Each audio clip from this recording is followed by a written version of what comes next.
let's read Frog and Toad together. A list. One morning, Toad sat in bed. I have many things to do, he said. I will write them all down on a list so that I can remember them. Toad wrote on a piece of paper, a list of things to do today. Then he wrote, wake up. I've done that, said Toad, and he crossed out, wake up. Then Toad wrote other things on the paper. Eat breakfast, get dressed, go to Frog's house, take walk with Frog, eat lunch, take nap, play games with Frog, eat supper, go to sleep. There, said Toad. Now my day is all written down. He got out of bed and had something to eat. Then Toad crossed out, eat breakfast. Toad took his clothes out of the closet and put them on. Then he crossed out, get dressed. Toad put the list in his pocket. He opened the door and walked out into the morning.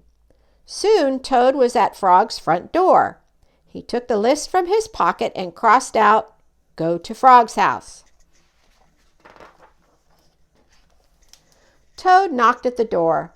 Hello, said Frog. Look at my list of things to do, said Toad. Oh, said Frog, that is very nice. Toad said, my list tells me that we will go for a walk. All right, said Frog, I'm ready. Frog and Toad went on a long walk. Then Toad took the list from his pocket again. He crossed out, take walk with Frog. Just then there was a strong wind. It blew the list out of Toad's hand. The list flew high up into the air. Help! Cried Toad. My list is blowing away. What will I do without my list? Hurry, said Frog. We will run and catch it. No, shouted Toad. I cannot do that. Why not? Asked Frog. Because, wailed Toad, running after my list is not one of the things that I wrote on my list of things to do. Frog ran after the list. He ran over hills and swamps, but the list blew on and on. At last Frog came back to Toad. I'm sorry, gasped Frog, but I could not catch your list. Blah, said Toad. I cannot remember any of the things that were on my list of things to do. I will just have to sit here and do nothing, said Toad. Toad sat and did nothing. Frog sat with him. After a long time, Frog said, Toad, it is getting dark. We should be going to sleep now. Go to sleep, shouted Toad. That was the last thing on my list. Toad wrote on the ground with a stick, go to sleep. Then he crossed out, go to sleep. There, said Toad. Now my day is all crossed out. I'm glad, said Frog. Then Frog and Toad went right to sleep. The garden. Frog was in his garden. Toad came walking by. What a fine garden you have, Frog, he said. Yes, said Frog, it is very nice, but it was hard work. I wish I had a garden, said Toad. Here are some flower seeds. Plant them in the ground, said Frog, and soon you will have a garden. How soon? asked Toad. Quite soon, said Frog. Toad ran home. He planted the flower seeds. Now, seeds, said Toad, start growing. Toad walked up and down a few times. The seeds did not start to grow. Toad put his head close to the ground and said loudly, Now, seeds, start growing. Toad looked at the ground again. The seeds did not start to grow. Toad put his head very close to the ground and shouted, Now, seeds, start growing. Frog came running up the path. What is all this noise? He asked. My seeds will not grow, said Toad. You are shouting too much, said Frog. These poor seeds are afraid to grow." "My seeds are afraid to grow?" asked Toad. "Of course," said Frog. "Leave them alone for a few days. Let the sun shine on them. Let the rain fall on them. Soon your seeds will start to grow." That night Toad looked out of his window. "Drat," said Toad. "My seeds have not started to grow. They must be afraid of the dark." Toad went out to his garden with some candles. "I will read the seeds a story," said Toad. "Then they will not be afraid." Toad read a long story to his seeds. All the next day, Toad sang songs to his seeds. And all the next day, Toad read poems to his seeds. And all the next day, Toad played music for his seeds. Toad looked at the ground. The seeds still did not start to grow. "What shall I do?" cried Toad. "These must be the most frightened seeds in the whole world." Then Toad felt very tired, and he fell asleep. "Toad, Toad, wake up," said Frog. "Look at your garden." Toad looked at his garden. Little green plants were coming up out of the ground. "At last!" shouted Toad. "My seeds have stopped being afraid to grow."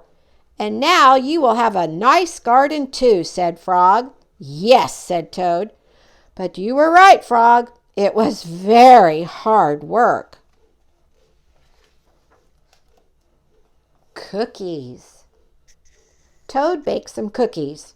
"These cookies smell very good," said Toad. He ate one. "And they taste even better," he said. Toad ran to Frog's house.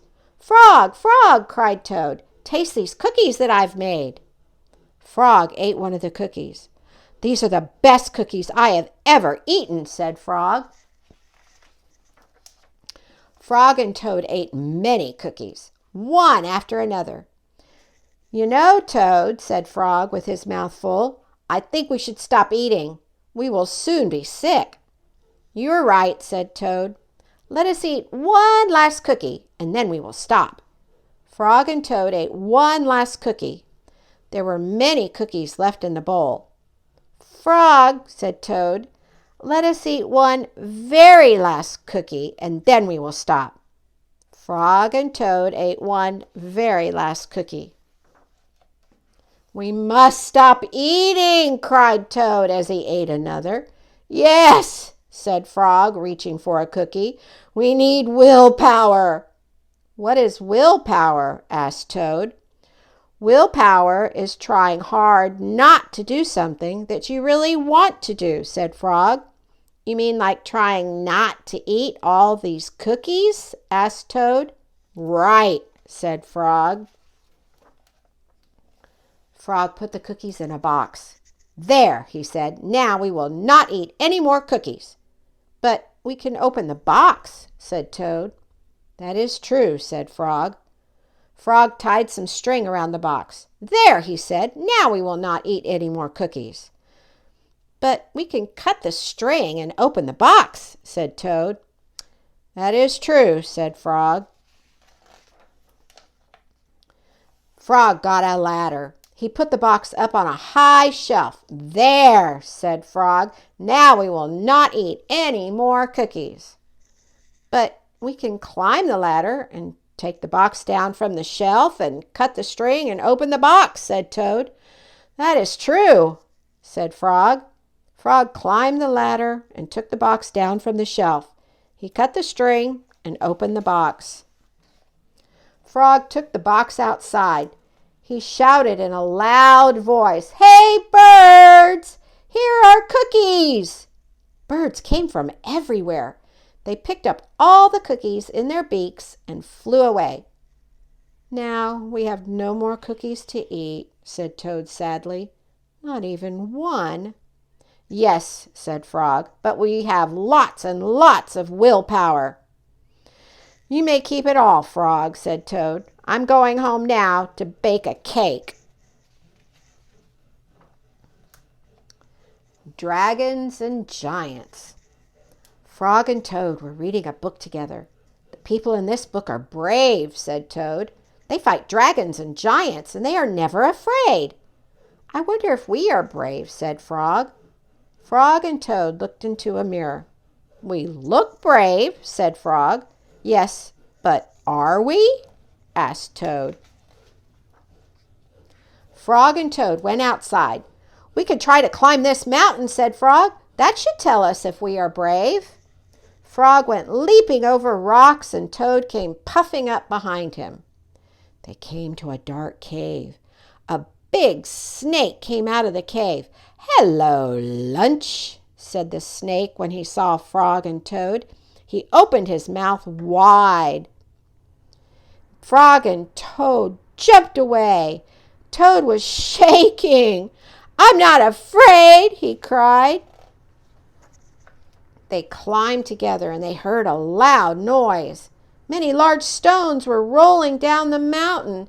It's an avalanche, cried Toad. Frog and Toad jumped away. Frog was trembling. I'm not afraid, he shouted. They came to the top of the mountain. The shadow of a hawk fell over them. Frog and Toad jumped under a rock. The hawk flew away. We're not afraid, screamed Frog and Toad at the same time. Then they ran down the mountain very fast.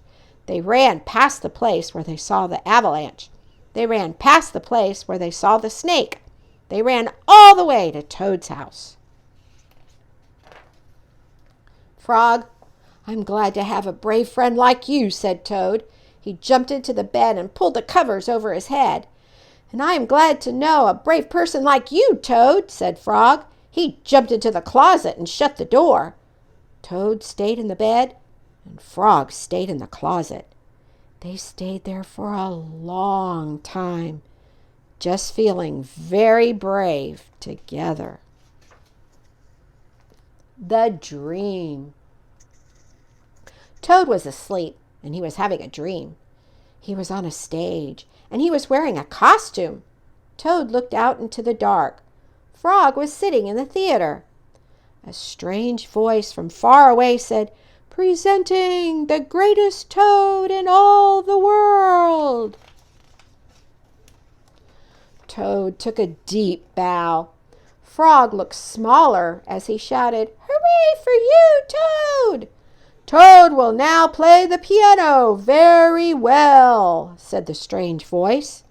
Toad played the piano, and he did not miss a note. Frog, cried Toad, can you play the piano like this? No, said Frog. It seemed to Toad that Frog looked even smaller. Toad will now walk on a high wire, and he will not fall down, said the voice. Toad walked on the high wire. Frog, cried Toad, can you do tricks like this? No, peeped Frog, who looked very, very small. Toad will now dance, and he will be wonderful, said the voice. Frog, can you be as wonderful as this? Said Toad as he danced all over the stage. There was no answer. Toad looked out into the theater. Frog was so small that he could not be seen or heard. Frog, said Toad, where are you? There was still no answer. Frog, what have I done? Cried Toad. Then the voice said, The greatest Toad will now... Shut up! Screamed Toad. Frog, Frog, where have you gone? Toad was spinning in the dark. Come back, Frog, he shouted. I will be lonely. I'm right here, said Frog. Frog was standing near Toad's bed. Wake up, Toad, he said. Frog, is that really you? Said Toad. Of course it is me, said Frog.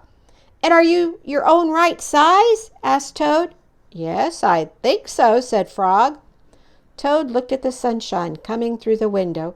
Frog, he said, I'm so glad that you came over. I always do, said Frog. Then Frog and Toad ate a big breakfast, and after that they spent a fine long day together. The end. Thank you for reading with me.